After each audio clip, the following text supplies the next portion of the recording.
August মাসে পশ্চিমবঙ্গের সব জেলাতেই ওয়াইড স্প্রেড রেনফল হওয়ার সম্ভাবনা আছে।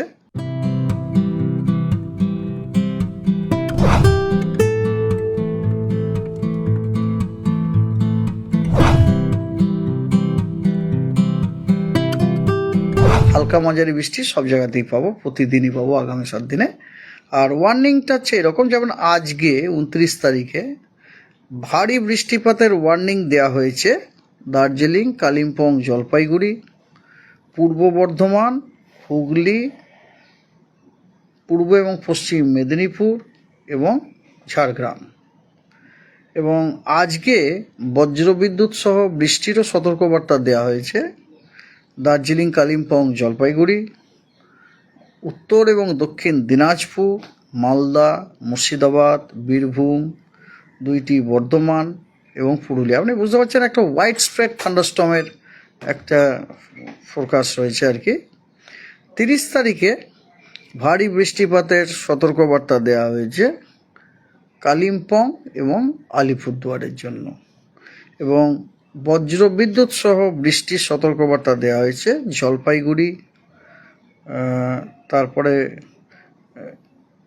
নর্থ দিনাজপুর, উত্তর দিনাজপুর, মালদা, মুর্শিদাবাদ, বীরভূম, নদিয়া, হুগলি, বাঁকুড়া এবং পূর্ব বর্ধমানে থান্ডারস্টর্ম উইথ লাইটনিংয়ের। 31 তারিখে ভারী বৃষ্টিপাতের সতর্কবার্তা দেওয়া হয়েছে 2টি মেদিনীপুর জেলায় এবং 2টি 24 পরগনা জেলাতে। 1 তারিখে ভারী বৃষ্টিপাতের সতর্কবার্তা দেওয়া হয়েছে পূর্ব বর্ধমান, নদিয়া, হুগলি এবং 2টি 24 পরগনাতে। এবং 2 তারিখেও ভারী বৃষ্টিপাতের সতর্কবার্তা দেওয়া হয়েছে দার্জিলিং এবং কালিম্পংয়ে। তার মানে আমরা আইসোলেটেড বিভিন্ন জায়গাতে আপনার ভারী বৃষ্টিপাতের সতর্কবার্তা রয়েছে বিভিন্ন জেলাতে আর কি। একটা আমরা এক্সপেক্ট করছি একটা চক্রবাত ঘূর্ণাবর্ত ফর্ম করবে গাঙ্গেয় পশ্চিমবঙ্গ এবং তার সারাউন্ডিং এরিয়াতে, আপার এয়ারে ফর্ম করবে, এটা আমরা আশা করছি।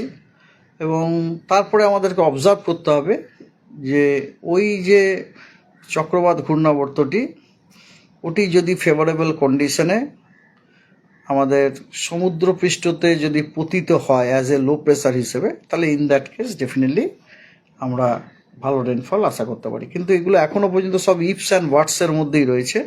হ্যাঁ, প্রথম কথা 31 তারিখে ওটা ফর্ম করতে হবে। এটা আমাদের যে গাণিতিক মডেল আছে সেই গাণিতিক মডেল সাজেস্ট করছে যে 31 তারিখে গাঙ্গেয় পশ্চিমবঙ্গের ওপরে আপার এয়ারে একটি চক্রবাত ঘূর্ণাবর্ত হওয়ার সম্ভাবনা আছে।